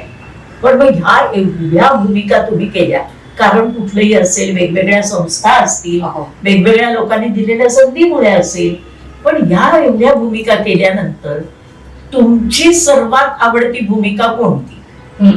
आणि ती कलाकाराला प्रत्येकच भूमिका आवडती हे उत्तर तर सगळ्यांचं आहे, हे मला माहिती. तरी सुद्धा थोडं डावं उजवं असतं की जसं छोटा गंधर्वांना विचारल्यावर तेच सांगायचे. लोकांच्या दृष्टीने त्यांची आवडती भूमिका वेगळी होती, पण त्यांची स्वतःची वेगळी होती चारुदत्ताची. तशी तुमची सर्वात आवडती भूमिका कोणती आणि ती का? मला मी सर्वात जर उदाहरणच घ्यायचं झालं त्याचं किंवा सांगायचं झालं तर स्वयंवर नाटकातली अर्थात रुक्मिणीची आणि त्याच्याच बरोबर सुवर्ण तुलामधली सत्यभामेची पण. आणि इतर अनेक नाटकात वेगवेगळे त्याला पैलू त्या भूमिका नसल्यामुळे त्याही छान आहेत. मंजिरी खेळकर आहे, रत्नमाला आणखी एक, मंदारमाला ती वेगळी आहे. पण स्वयंवर नाटकाचं जर उदाहरण द्यायचं झालं तर जी एंट्री तिची सुरुवातीला होते ती पहिला अंक, दुसरा अंक, तिसरा अंक ते शेवटपर्यंत इतकी वेगवेगळ्या तऱ्हेची गाणी आहेत. म्हणजे त्यातलं गद्य पण आणि पद्य म्हणजे संगीत गाणी त्यातली ती आव्हानात्मक आहे. आणि ती जी भूमिका माहितीये का सांगू, मला असं वाटतं त्याच्यात का आवडते तर त्याच्यातलं खाडीलकरांचं नाटक आहे ते लिखाण त्यांचं, आणि रुक्मिणी सारखी भूमिका आणि कृष्ण रुक्मिणी म्हणजे फारच एक वेगळ्या पातळीवरची भूमिका आहे. तर तो आपण भाव समजणं हे खूप महत्वाचं आहे आणि म्हणून अभिनयाला त्यात खूप वाव आहे. बरोबर. आणि आता तिचा विवाह व्हायचा तेव्हा सुवर्ण तुलाचं कथानक आहे, तिचा विवाहानंतरच नाटक आहे ते रुक्मिणीच्या. पण असल्यामुळे तिचा जो एक अल्लडपणा किंवा तिचं जी ती प्रेमात पडते कृष्णाकडे पाहिल्यानंतर आकृष्ट होते आणि हा जो काही सगळा भाग आहे तो सगळा एक वेगवेगळ्या तऱ्हेने येतो. तर ते आपल्याला एक आव्हानात्मक असतं. एक झालं की दुसरं गाणं, कपडे कधी आपण अंक संपला की बदलून येतं की लगेच दुसरं तयार, म्हणजे तुम्हाला हा म्हणून मी त्याला आव्हान म्हणते. आणि ती भास्कर बुवांचं संगीत असल्यामुळे सगळा शास्त्रीय बेस आहे त्याला, तर त्यामुळे ती गाणी तुम्हाला चांगलीच अभ्यासावी लागतात आणि म्हणून ते एक ती भूमिका आवडते. आणि तिचे संवाद अतिशय सुंदर आहे. अगदी मग सुखाची असेल, रूप शार्दूल, याच्या आधीची वाक्य ती पाहायला पाहिजेत. म्हणजे जी आपण म्हणतो की आपल्या संस्कृतीची जी मूल्य आहेत आणि ती राजकन्या आहे तर ती कशी वागेल, कशी बोलेल, तर हा जो एक अभ्यास करण्यासारखा आहे. त्यामुळे मला ती आवडते भूमिका. हा. आणि इकडे सुवर्ण तुलातली जर सत्यभामा म्हटली तर ती पण अशीच तिन्ही अंकात तिचं महत्वाचं काम आहे. आणि मग त्याच्यात तिचा थोडा रुसवा फुगवा, मग ती रुक्मिणीच्या बाबत थोडा बत्सर भाव आहे, कृष्णाविषयी सुद्धा ती अगदी त्याच्याकडे मोकळेपणाने तक्रार करते, नारदाशी तर खेळकरपणाने वागते आणि मग शेवटी तिला ते सगळं कळल्यानंतर ती ते स्वीकारते. हे जे वेगवेगळे भाव आहेत त्याच्यातले ते दाखवता येतात आणि ती गाणी पण खूप छान आहेत. त्यामुळे आवडले. म्हणजे त्याच्यात जलद गतीचं जसं आंधळी पारिजात सारखं आहे तसं उजळी ते जगमंगलमय हे एक वेगळाच नाटकाची सुरुवात होते. तो एक भाव वेगळा आहे आणि तिला कधी येतो हो हे गाणे सुंदर एक वजनदार जे आपण म्हणतो आणि तो नवीन राग छोट्या गंधर्वांनी बांधलेला. त्यामुळे ही फार परिणामकारक अशी गाणी आहेत. म्हणजे आपण आपला अभिनय त्याच्यातनं छान प्रकारे बघू शकतो. हाच प्रश्न बकुटे तुम्हाला जरा वेगळ्या तऱ्हेने विचारते. कारण काही नाही, यांना त्यांची आवडती भूमिका विचारली. आता भूमिकांची यांची एवढी मोठी लिस्ट वाचली ना तर मी संख्या काढली तर असं सहज मोजत गेले तर 19, 20, 21 आले संपतच नाहीये किती भूमिका गेल्या असं. तर तशी तुमची संख्यात्मक भूमिका कमी असाच आहे. तर तुम्ही काय देतात दिले भूमिका. तर मग त्यापेक्षा मी तुम्हाला वेगळा प्रश्न का विचारते हेही सांगते की तुम्ही गाण्याच्या बाबतीत रागदारी संगीत तर सगळेच जण शिकतायत, पण त्याच्याबरोबर जसं तुम्ही गीतगोपाळ म्हणालात, गीतगोपाळ मध्ये गायला आहात, तुम्ही चित्रपट संगीतात गायला आहात, शिवाय तुम्ही वेगवेगळ्या संगीतकारांकडे स्वररचना वेगळ्या लाईव्ह म्युझिकच्या गायला आहात. तर मी तुम्हाला विचारीन, तुम्ही गायलेली जेवढी गाणी आहेत त्याच्यात सर्वात आवडतं गाणं कोणतं तुमचं? मी वेगळा प्रश्न विचारला. नाटकाच्या व्यतिरिक्त हा 2 गाणी मला आता आठवत आहेत. तसं तर म्हणजे अभंग गायलेली आहे, नाट्यपद तर आहेतच, पण 2 पद बाळ बर्वे संगीतकार बाळ बर्वे यांनी संगीत दिलेली 2 पद अप्रतिम आहेत. म्हणजे चालीच्या दृष्टीनं मला ती फार आवडतात. कारण ते फार म्हणजे उच्च कोटीचे संगीतकार होते असं माझं मत आहे. आणि ती 2 गाणी म्हणजे एक सुधीर मोघे यांचं रे तुझं विणा मन रमेना आणि दुसरं राजा बनेंचं श्याम हे काय असे मन चोरा. अशी 2 पद म्हणजे ते आणि ते इतके छान शिकवायचे की ज्याला आपण एस्थेटिक म्युझिकल एस्थेटिक म्हणतो ना, ते सौंदर्य त्यांच्या त्या चालींमध्ये आणि ते साहित्याचे उत्तम जाणकार होते. त्यामुळे त्या चाली त्या साहित्यातला जो भाव आहे तो त्यांच्या चालीमध्ये उतरलेला आहे आणि मला ते फार भावलं त्यांचं. आपण असं करूया, ही 2 पद तुम्ही आणि गाता गाताना पद म्हणालात मस्तपैकी. खरोखरीच ही 2 गाणी मी आता गाणी म्हणते, ही ऐकल्यानंतर जर आपल्या ऑडियन्स पैकी कोणी अशी पैज लावली कुठली की हे गाणं कुठल्या नाट्यातलं आहे सांगाल का असं विचारलं ना, जर तर ते पैज जिंकू शकतील. तर नाट्यसंगीताच्या वर्णाची छान पैकी गाणी झालेली आहेत. तर ही दोन्ही आपण रसिकांना ऐकूया. हा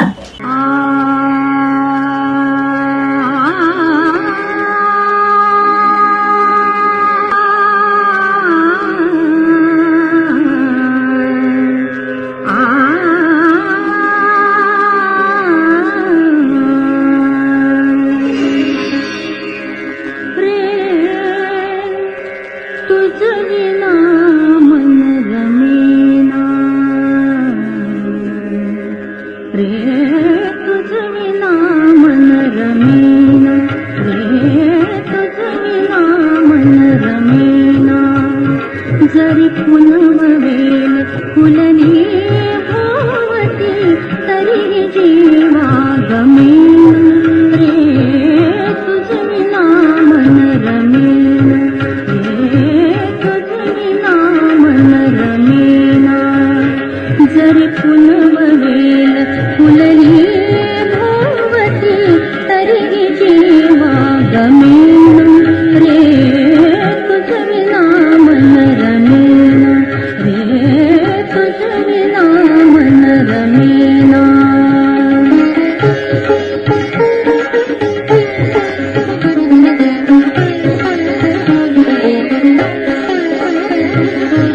सुखशय्या ही होय निखारा, सुखशय्या ही होय निखारा, फुलवेलींची झाली खारा, फुलवेलींची झाली खारा, शिणवी खारा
त्यानंतर दोघींनाही जरा थोडासा काय म्हणतो विचार करायला लावणारा प्रश्न, विचार म्हणजे आठवायला लावणारा प्रश्न विचारते.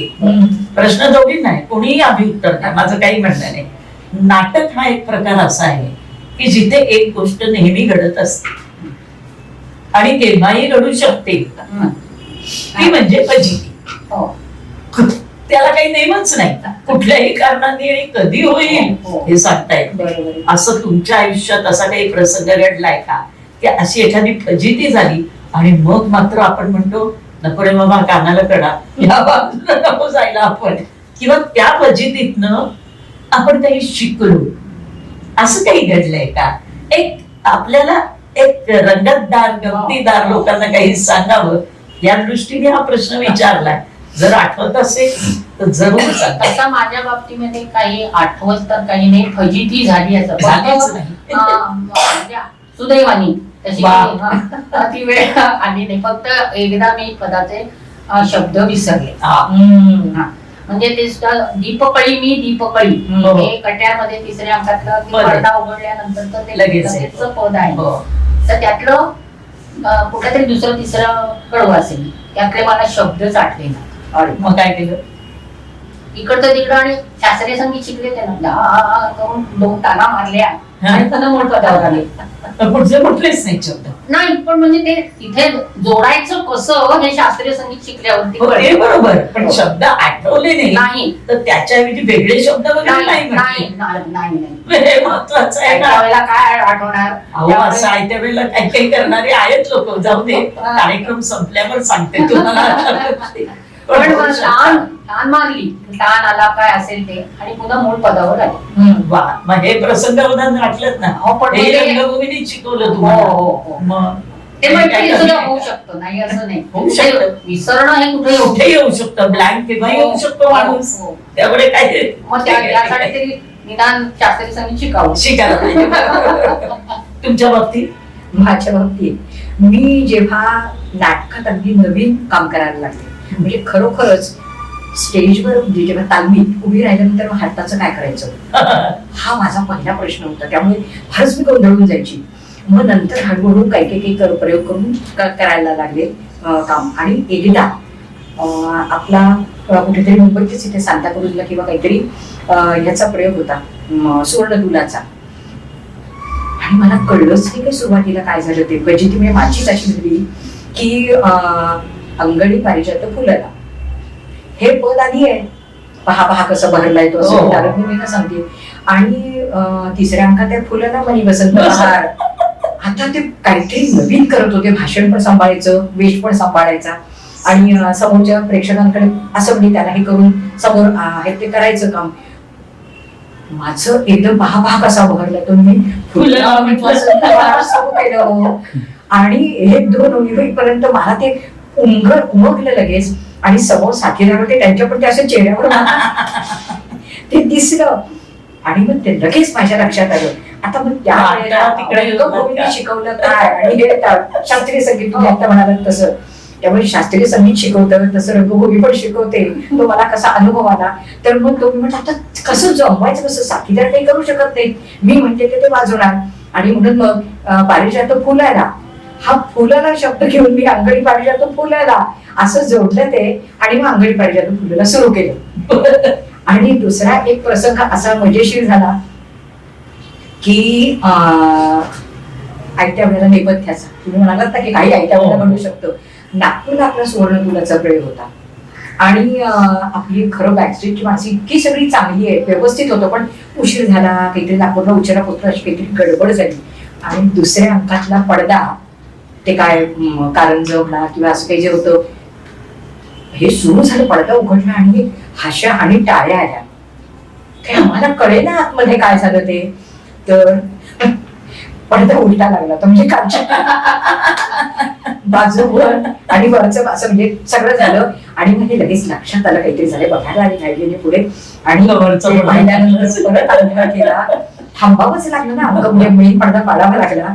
आणि मग ते परत ते नीट दुरुस्त करून. पण मी हा नेहमी उल्लेख करते की आपले संगीत नाटकाचे प्रेक्षक इतके चांगले आहेत की ते कधीही आपली अशी काहीतरी गोष्ट झाली तरी समजून घेतात. त्यांना माहिती आहे, म्हणजे इतकं संगीत नाटकावर कलाकारांचं प्रेम असतं त्यांचं, की अशा गोष्टींनी त्याचं काहीतरी हे करणं, टाळ्याच वाजवणं, हुटाहुट करणं हे असं करत नाही. खूप नाही. छान गोष्ट आहे.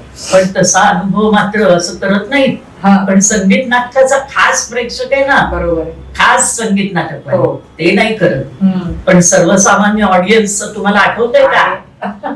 देऊ का आठवण? 40 गावला मदनाच्या मंजिरीचा प्रयोग होता. हा. ऑडियन्स सगळा असा होता की त्यांना गाणं नको होतं. हो. कॉन्ट्रॅक्टने घेतलेला प्रयोग, हम्म. त्यामुळे प्रयोग लागले संगीत नाटकाचा. हो. साखर कारखान्याचा होता.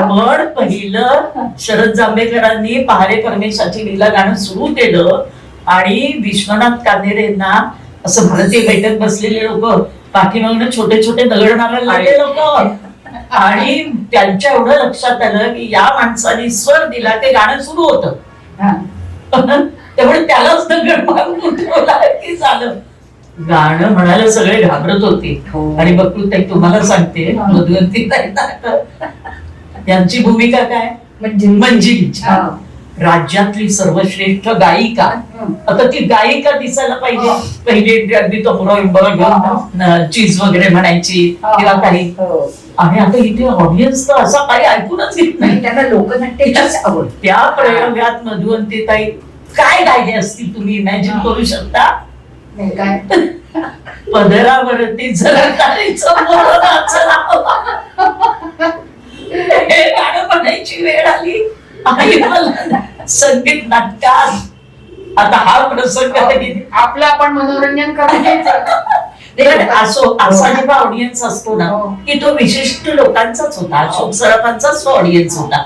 त्यामुळे फक्त ते असं क्वचित घडतं. संगीत नाटकाच्या जसं या म्हणाले तसं कधीही घडत नाही. असं खूप विषयांतर झालंय. हो. पण एक गंमत म्हणून सांगितलं. हो. त्यामध्ये आता फक्त एकच सांगा, मधुवंती ताई तुम्ही सौभद्र पासनं, स्वयंवर पासनं, मृच्छकटिक पासून अजून किती नावं घेऊन बापरे बापरे माहित नाही, पण एवढ्या सगळ्या नाटकात कामं केली. ही लिस्ट जेव्हा मी वाचत होते ना तुमचा बायोडेटा वाचताना, तेव्हा माझ्या सहज लक्षात आलं, अरे एक नाटक असं आहे की ज्या नाटकात तुम्ही भूमिका केलेली नाही, पण त्या नाटकातली तुमची ध्वनिमुद्रिका मात्र खूपच लोकप्रिय आहे. मग असं पद आपल्या लोकांना नको का ऐकवायला? तेव्हा ऐकूया पटवर्धन या नाटकातलं गीत, तारिणी नववसन धारिणी. हो. आणि एक लक्षात घेण्यासारखी गोष्ट आहे बरं का, हा. हे जरी रेकॉर्ड म्हणजे स्त्रीच्या आवाजात असली तरी हे गाणं मूळ कृष्णाच्या तोंडी आहे नाटकामध्ये. त्यामुळे माणिकताईंची तर तारिणीचे रेकॉर्ड प्रसिद्धच आहे. ती ऐकतच आम्ही मोठे झालो. आणि मग पुढे योग असा आला माझ्या आयुष्यात की तारिणी माझी पण रेकॉर्ड नाही जिम्मी तर्फे निघाली आणि तितकीच लोकप्रिय. हो हो. तारिणी नववसन धारिणी, तारिणी नववसन धारिणी, तारिणी नववसन धारिणी, वात्सल्य हृदय धरुणी, वात्सल्य हृदय धरुणी, करिसी दया स्वजनी, तारिणी नववसन धारिणी,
धारिणी. बरं, आणखीन एक प्रश्न. अनेक नाटकातून तुम्ही भूमिका केल्या. या भूमिका करत असताना आज काकासाहेब खाडीलकरांपासून अण्णासाहेब किर्लोस्करांपासून ते अण्णा भोसलेंपर्यंत अनेक नाटककारांची भाषा तुम्ही नाटकाच्या माध्यमातून बोललात, त्या भाषेशी एकरूप झाला. पण वेगळ्या कुठल्या भाषेच्या नाटकात तुम्ही काम केलं का? हो, तो एक छान योग आला. महाराष्ट्र शासनाची उर्दू अकॅडमी बरं. त्यांच्यातर्फे उपक्रम चालायचे. हा. तर अण्णा विद्याधर गोखले, तर ते काय मग त्यांचा उर्दूचा फारच मोठा अभ्यास. हो. तर त्यांच्याशी बोलणं जेव्हा झालं तेव्हा अण्णांनी आपल्या रंगशारदेतर्फे नेक परवीन, जशी आपली अभिजात संगीत नाटक आहे तसं आगा हाशर काश्मीरी यांचं नेक परवीन हे नाटक तसं आहे. तर मग रंगशारदेनी त्यांच्याकडे दिलं नाटक करायला. ते त्याच्यात एकच स्त्री पात्र आहे, म्हणजे परवीन. आणि ती भूमिका माझ्याकडे आली. मला फार आनंद झाला, कारण मला स्वतःला आपण जे सगळे गायन प्रकार गातो तर त्याच्यात उर्दू गझल गीत हा प्रकार म्हणजे फार आवडीचा आहे आणि मी त्याच्यासाठी ते वेगळं शिकले. भूमिका. हा, म्हणजे त्या नाटकातलं एखादं गाणं तुम्ही म्हणून दाखवाल का? गाणं नाही म्हणत, जे काय आठवत असेल तुम्हाला आता ते. तर त्याच्यामध्ये अशी छोटी छोटीच गाणी होती, म्हणजे काही काही बाकी शेर छान म्हणायचे, पेश करायचे असं. पण जी त्याची नांदी आम्ही म्हणत असू तर ते संगीतकार गायक जे अरुण कशाळकर त्यांचं संगीत ह्या नाटकाला होतं, तर ते गाणं मी ऐकवते. म्हणजे नांदी सारखंच सुरुवात करताना ते गाणे. प्यारा निरंजन न्यारा शुभंकर, प्यारा निरंजन न्यारा शुभंकर, आस कोणी नित परवर निगार, आस कोणी नित परवर निगार, प्यारा निरंजन न्यारा शुभंकर, प्यारा निरंजन, प्यारा निरंजन, प्यारा निरंजन न्यारा शुभंकर. आणि त्याचबरोबर गुजराती मध्ये सुवर्ण तुला, मला आठवते सुवर्ण तुला गुजरातीत केलं होतं. त्या नाटकात तुम्ही भूमिका केली होती. हो, काय नाव होतं त्या नाटकाचं? नाव सुवर्ण तुला. तर ते त्राजवे टोळा या भगवान, त्राजवे म्हणजे तुला, तुला टोळा या म्हणजे त्याची तुला केली. तर त्राजवे टोळा या भगवान, तर ते गुजरातीतले फार मोठे लेखक प्रागजी डोसा, त्यांनी अण्णांच्या या सुवर्ण तुलाचं गुजराती भाषांतर फार छान केलं होतं. अच्छा. हा, आणि त्याच्यातली पण मग त्यातली जी गाणी होती, हो, कारण ती अण्णांची एक प्रणय चतुर बायका म्हणून आले होता. तेव्हा कसं झालं होतं की बरोबर त्याच गाण्याच्या वर उकून गाणी केली त्या चालीवर. तर तशी सुवर्ण तुलेतल्या गाण्याच्या चालीवर त्यांनी गाणी केली होती, तर त्या प्रसंगी गुजराती गाणी वेगळी केली होती. सांगते, मराठी संगीत नाटक आणि त्याचा प्रेक्षक आणि त्याच्याबरोबर गुजराती संगीत नाटक आणि गुजराती प्रेक्षक, तर त्यांना जी आवडतील अशी हलकी फुलकी. तर अविनाश व्यास त्याचे संगीतकार होते, पण हा मोठा माणूस चित्रपट संगीतात पण ते उत्तम कवी होते. तर त्यामुळे त्यांनी त्या गाण्याचं तसंच्या तसं भाषांतर केलं नाही. त्यांनी खूप छान त्याची गाणी रचली त्यांनी त्याच्यावर. तर मी सांगू का, मग अशी जी चुकून तुम्ही सुरुवात केली होती ना, फुलं लावून तर तेच गाणं गुजरातीत कसं, आता ते ऐका ना. तर त्याच्यात तिची सत्यभामा म्हणते की नारदांनी फार छान उपाय सांगितला आणि मी तो आचरणात आणला, आणि ते बघ नाथच इकडे येताना दिसतंय. ते हा अर्थ आणि हा प्रसंग घेऊन त्यांनी जे गाणं त्याच्यात रचलं ते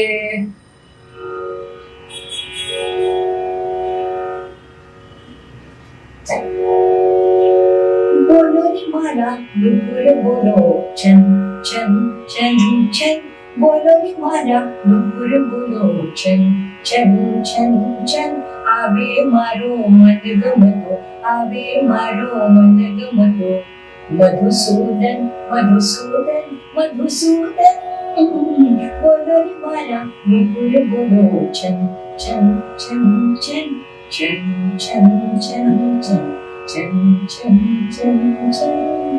वा. मधुसूदन कृष्णाला येताना बघितलं आणि ते बरोबर हो, या गीतात त्याने आणलं. वा, खूपच छान. हे तुम्हाला काम करायला मिळालं हे आणखीन एक भाग्य. वेगळ्या त्याची भूमिका. या गुजराती नाटकात संगीत नाटक नाहीच ना, त्यामुळे गाणारी त्यांना पात्र मिळालं नाही रुक्मिणीचं, बरोबर. सत्यवानचं. त्यामुळे ते म्हणजे पाचा योग होता. काही त्यामुळे असेल भूमिका माझ्याकडे ती आहे. भूमिका हो, नाही. हो. बरं, जसं मगाशी मी मधुवंती ताईंच्या बाबतीत सांगितलं तसंच बकुळताई तुमच्याही बाबतीत, म्हणजे कदाचित मी चुकत असेल तर मला दुरुस्त करा बरं का. तर मला असं वाटतं की मानापमान नाटकात काही तुम्ही काम केलं नाहीच बहुतेक. नाही ना, नाही, मी बरोबर आहे. पण त्या नाटकात काम न करताही तुम्ही गायलेलं खरा तो प्रेमा लोकप्रिय आहे. हा. मग आपण आता लोकांना ते ऐकूया ना थोडं. खरा तो प्रेमा थोडं झलक तरी ऐकूया त्याची. हा. हम्म.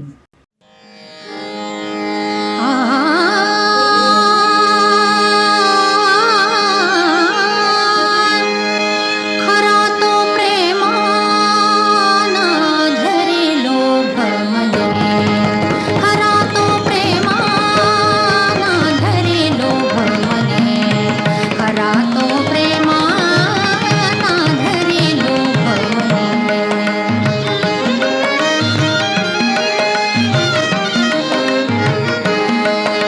खरा तो प्रेमाना धरी लोभ मने, खरा तो प्रेमाना धरी लोभ मने, खरा तो प्रेमाना धरी लोभ मने, खरा तो प्रेमाना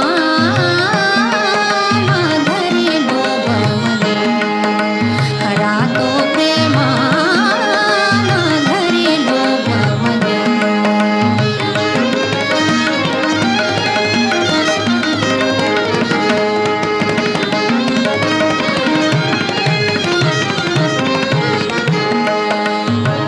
नभी जनहि तरत भास्कर तापत, नभी जनहि तरत भास्कर तापत, विकसत पहानलिने, खरा तो प्रेमा विकसत पहानलिने, खरा तो प्रेमा धरी लोभ मने, खरा तो प्रेमाना धरी लोभ मने, खरा तो प्रेमाना धरी लोभ मने.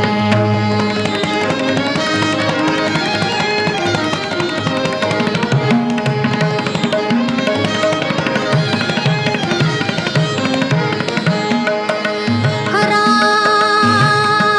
तो प्रेमा प्रेमा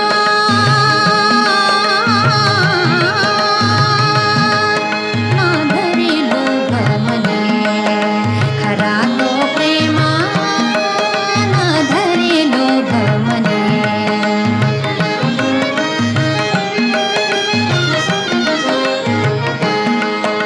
खरा तो प्रेमा प्रेमा, खरा तो प्रेमा प्रेमा, खरा तो प्रेमा प्रेमा, खरा तो प्रेमा प्रेमा, खरा तो प्रेमा प्रेमा, खरा तो प्रेमा प्रेमा, खरा तो प्रेमा ना धरी लोभ मने, खरा तो प्रेमा ना धरी लोभ मने.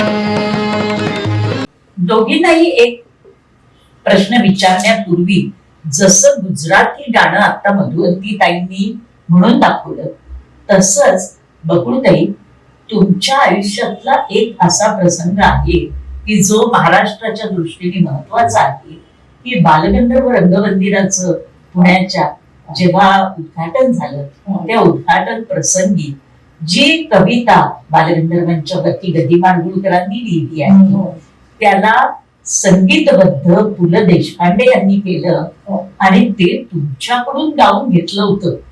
तर संगीत रंगभूमीच्या विषयी बोलताना बालगंधर्वांच्या वरती केलेली कविता ऐकायला मिळणं हा एक दुग्ध शर्करा एवढंच म्हटलं पाहिजे.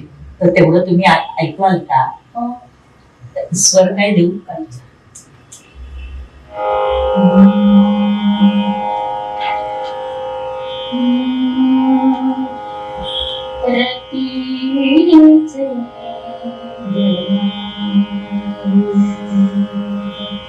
लावण्य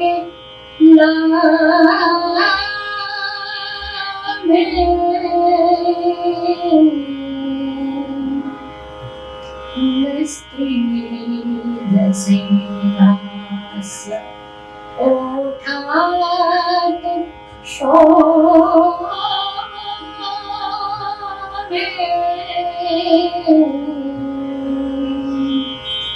सुधे सारखा स्वाद स्वर्गीय गाणे असा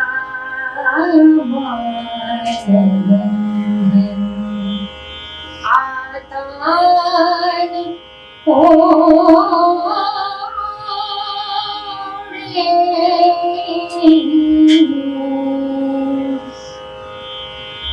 जशा जंगली घेऊन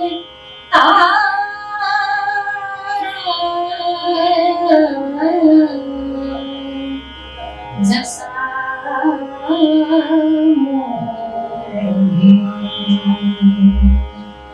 येतो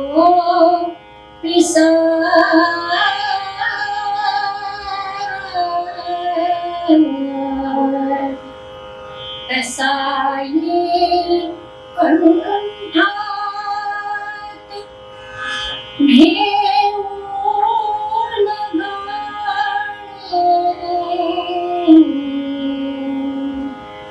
असा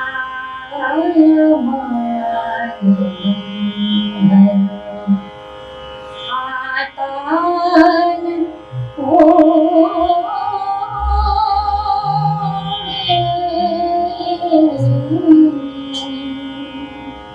असा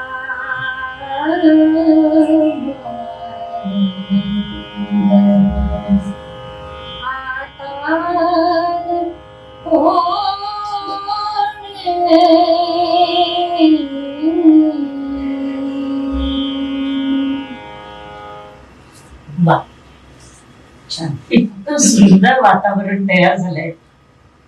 अशा वेळी मला एक प्रश्न तुम्हाला विचारावासा वाटतोय दोघींनाही, की जसा हाही प्रसंग तुमच्या आयुष्यातला खूप महत्वाचाच प्रसंग म्हणायला पाहिजे, तर असा अविस्मरणीय प्रसंग ज्याला म्हणता येईल, की ज्या प्रसंगामुळे तुम्हाला थोरा मोठ्यांकडनं किंवा काही प्रसिद्ध व्यक्तींकडनं म्हणा की तुमचं कौतुक झालं, किंवा कायम आपण म्हणतो ना की हा प्रसंग आयुष्यभर माझ्या लक्षात राहील, असा एखादा प्रसंग सांगा ना. हा, मी मगाशी सांगितलं की मी छोट्या गंधर्वांकडे गाणं शिकले. त्यांनी मला सगळे प्रकार शिकवले होते. एकदा काय झालं, ठाण्यामध्ये एका संस्थेतर्फे छोट्या गंधर्वांचं गायन होतं आणि त्यावेळेला त्यांना जरा थोडीशी तब्येत केलेली बरी नव्हती. तर मला ते म्हणाले, मधुवंती तू गायचंय माझ्या बरोबर. दादांच्या बरोबर, आणि मी म्हणजे दुसऱ्या दादांच्या शिवाय कल्पनाही आपण कुणाची करू शकत नाही, पण दादांनी आपल्या गुरुनी सांगितलं, त्यानंतर त्यांच्या आज्ञा शिरसावंती मानून गायचं. तर त्यांचं गाणं ऐकायला मी आपली समोर जाऊन बसते प्रेक्षकांमध्ये, आणि ते कधी बोलवत नाही. मी काय विचारलं थोडं त्यांना की केव्हा मी गायचं मला सांगा आधी. तर स्टेजवर बसले, थिएटर फुल सगळं, आणि मी गाणं ऐकत होते. मी इतकी दंग झाले होते त्याच्यात. आणि त्यांनी थोड्या वेळानंतर जे काय तासभर गायले, 1.25 तास गायले, तिथं थांबले आणि स्टेजवरच मला म्हणाले, मधुवंती जर तू आता ये गायला, म्हणजे त्याच्यातून मी बाहेर येऊन मी माझं सादर करायचंय. पण बसल्यानंतर गायला तिथे मी आधी प्रेक्षकांना नमस्कार केला, सांगितलं म्हणजे हा प्रसंग माझ्याकडचा कठीण आहे, पण ते गाताना मला इतका आनंदही होत होता एकीकडे, आणि प्रेक्षकांनी पण छान मला दाद दिली. तर गुरुची अशी कृपा अनुभवायला मिळाली ना, एक खूप अविस्मरणीय असा माझ्या. गुरुची कृपा असल्याशिवाय तर काहीच नाही. तर ही फार मोठी कृपा तुमच्यावर झाली. हा खरंच आनंदाचा प्रसंग. बघू ते तुमच्या आयुष्यातला. हो, पाणीग्रहण या नाटकाचा प्रयोग शिवाजी मंदिरात होता आणि तो आत्रे थिएटर्सचा नव्हता. आश्चर्य वाटेल तुम्हाला. त्यात हिरो कोण होते? वसंतराव कुलकर्णी. हो, बापरे. म्हणजे त्यांच्यासाठी निमित्त त्यांच्या शिष्याने हे नाटक घडवून आणलं होतं. कारण पूर्वी वसंतराव कुलकर्णी ह्या नाटकातनं आणि 46-47 साली त्यावेळेला पहिल्यांदा नाटक आलं, त्यावेळेला हिरोचं काम वसंतरावांनी केलं होतं. तर त्यांच्यासाठी निमित्त हा प्रयोग झाला आणि त्यात हिरोईनचं काम माझं, कारण तेव्हा ते नाटक आणि ते पद गाजलं होतं नवला चंद्र.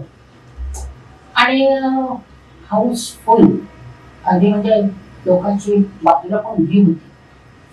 दुसऱ्या अंकामध्ये प्रीती सुरी दुधारी माझं सुरू झालं आणि मला इतकं टेन्शन आलं होतं. समोर वसंतराव कुलकर्णी यांचे गुरु फयाज हुसेन खान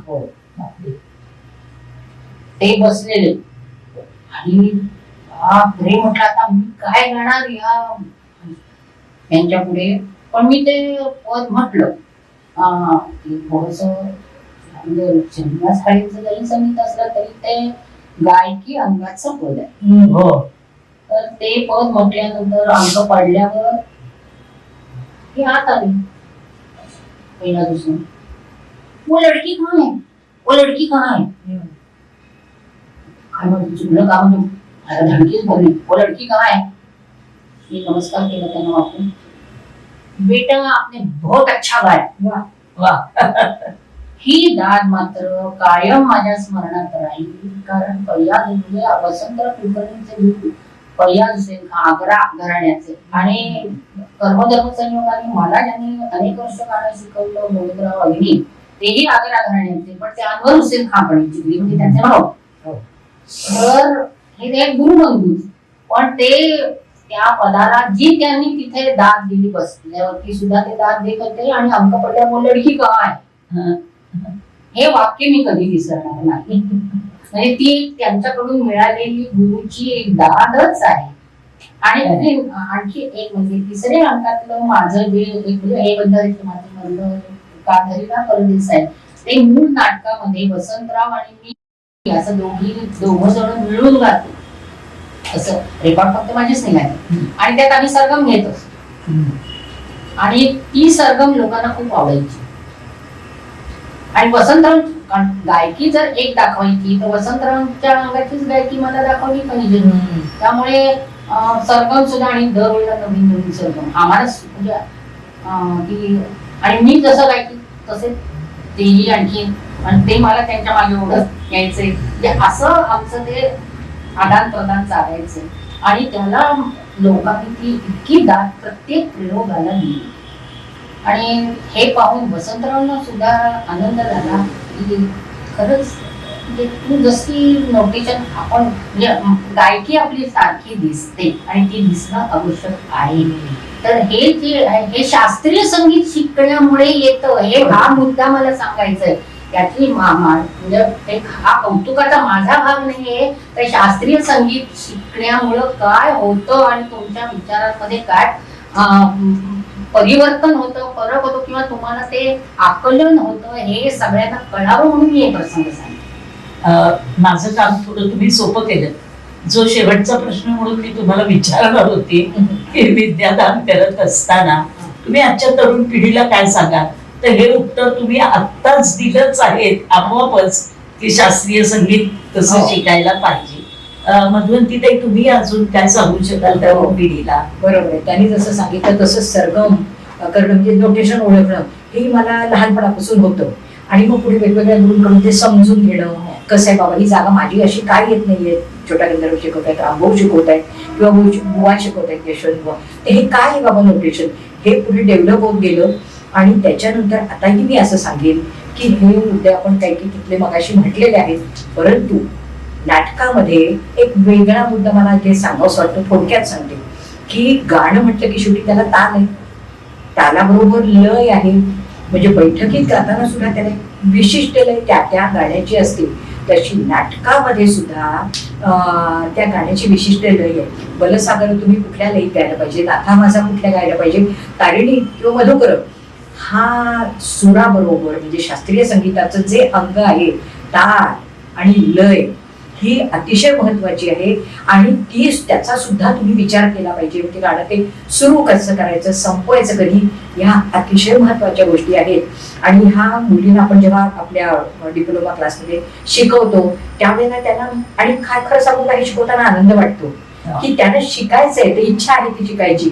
मग आपल्याला जे आपल्या गुरुने शिकवलं ते त्यांच्यापर्यंत पोहोचवावं. म्हणजे शेवटी हा प्रवाह असा चालत राहायला पाहिजे. आणि म्हणून त्यांना ते तसं सांगताना, आणि नोटेशन जो आपला आत्ताचा मुद्दा होता की तुम्हाला नोटेशन समजलं पाहिजे. पण मागे अण्णांनी म्हणजे विद्याधर गोखलेंनीच एक शब्द वापरला होता तो की तुम्हाला नुसतं व्याकरण गायचं नाहीये, त्यातला भाव गायचा. हा, आणि म्हणून ते नोटेशन तर कळलं पाहिजे की आपण काय गातोय, आणि त्याच्याबरोबर ह्या सगळ्या गोष्टी मग पण तुम्ही लक्षात घेतल्या पाहिजे. बरोबर. थोडक्यात सांगायचं झालं तर नोटेशनचं महत्व जसं तुम्ही सांगितलं तसंच नोटेशन कळलं पाहिजे, पण त्याच्या आहारी पण जाता कामा नये की जेणेकरून त्यातला भाव नष्ट होईल. तारतम्य हे सगळीकडेच वापरायचं. सगळीकडेच पाहिजे. तरुण पिढीला मला वाटतं हा संदेश अगदी महत्वाचा आहे, मुलाचा आहे. खरं पाहायला गेलं तर तुमच्या दोघींची गप्पा मारत असताना वेळ कसा गेला हे मला कळलं नाही, पण त्याचबरोबर प्रत्येकीची स्वतंत्र मुलाखत घेतली तरी 1.5-2 तास सहज होऊ शकेल हे जाणवलं. तरी सुद्धा वेळेचं बंधन असल्यामुळे कुठेतरी थांबणं तर गरजेचं आहे. तर मी आपल्या सर्व नाट्यसंगीत प्रेमी रसिकांना सांगू इच्छिते की या कार्यक्रमाची सांगता करताना मधुवंतीबाईंची एक गझल गायलेली आहे त्यांनी, लिहिलेली माझ्या वडिलांनी आहे. ये मौसम है रंगीन, रंगीन शाम, सनम ने दिया जो मोहब्बत से जाम. पण यामध्ये जो मतितार्थ आहे की ईश्वराकडनं संदेश आलाय की भक्तीची नदीला तुम्ही आकंठ प्राशन करा. तर तसं ह्या नाट्यसंगीत रूपी सगळ्या या विचारांची मदिरा आज तुम्ही ही गझल ऐकताना प्राशन करा. तुमच्या उराशी ही मर्मबंधा तरी ठेव, जपून ठेवा आणि या गझलचा श्रवणानंद घ्या असं सांगून या कार्यक्रमाची रंगस्वर संवाद या कार्यक्रमाची सांगता करत आहोत. ये मौसम है रंगीन या गझलला.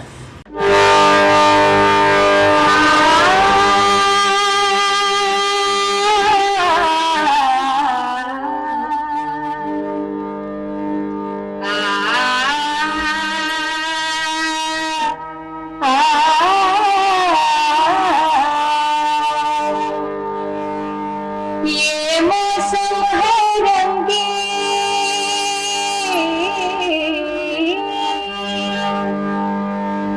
ये मौसम है रंगीन,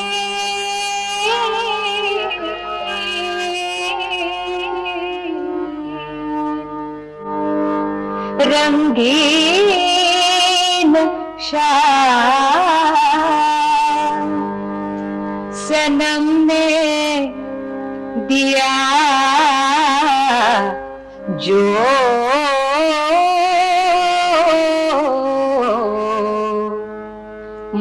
मोहब्बत से जान. वाह वाह वाह वाह, क्या बात है, वाह.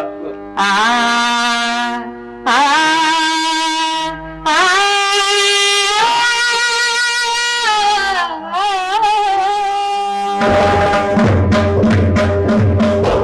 ये मौसम है रंगीन रे, रंगीन शाम. ये मौसम है रंगीन रे, रंगीन शाम. सनम ने दिया जो मोहब्बत से जाम, सनम ने दिया जो मोहब्बत से जाम. ये मौसम है रंगीन रे, रंगीन शाम. ये मौसम है रंगीन रे, रंगीन शाम.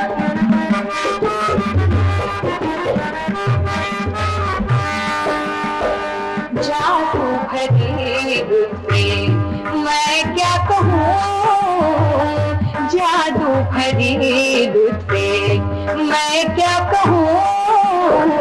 नशीदी नजर का असर क्या कहूँ, नशीदी नजर का, नशीदी नजर का हो नशीली नजर का असर क्या कहूँ, नशीली नजर का असर क्या कहूँ।